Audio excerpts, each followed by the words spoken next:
తో పడితే వారితో నువ్వు ఇష్టం వచ్చినట్టు మాట్లాడుతున్నావా? అన్యాయంగా వారిని దూషిస్తున్నావా? వ్యర్థమైన మాటలు మాట్లాడుతూ ఉన్నావా? దేవుని వాక్యం ఏం సెలవిస్తుందో తెలుసా? మత్తయి రాసిన సువార్త 12వ అధ్యాయం 36వ వచన భాగంలో, నేను మీతో చెప్పినది ఏమనగా, మనుషులు పలుకు వ్యర్థమైన ప్రతి మాటను గూర్చి విమర్శన దినమున లెక్క చెప్పవలసి ఉండును. దేవుని తీర్పు దినం అనే ఒక దినం ఉంది కదా, ఆ తీర్పు దినాన్న నీవు లెక్క చెప్పవలసి ఉన్నది.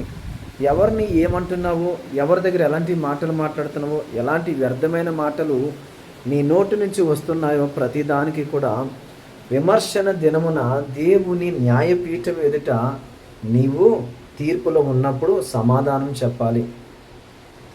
గుర్తుపెట్టుకోండి, ఈరోజు దేవుని వాక్యం చదువుతున్న ప్రతివారు కూడా దేవుని పిల్లలని చెప్పుకుంటూ వ్యర్థమైన మాటలు, వ్యర్థమైన సంభాషణలు జరుగుతూ ఉంటాయి.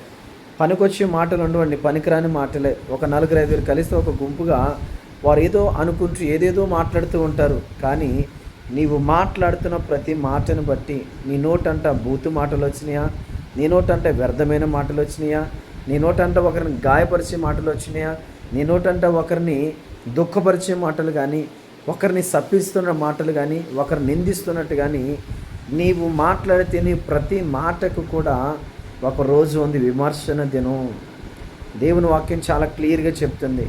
ఈరోజు అనుకుంటున్నా కదా, నా ప్రార్థన దేవుడు ఆలకిస్తాడు, నేను ఎలా ప్రార్థించినా కానీ నేను ఏదైనా అనుకున్నది చేయవచ్చు అనుకుంటున్నావేమో. నీవు వ్యర్థంగా పలికిన ప్రతిదానికి కూడా నీవు మర్చిపోవచ్చు. నీవు ఎవరినైతే గాయపరచావో వారు మర్చిపోవచ్చు, కానీ దేవుడు మాత్రం మర్చిపోడు.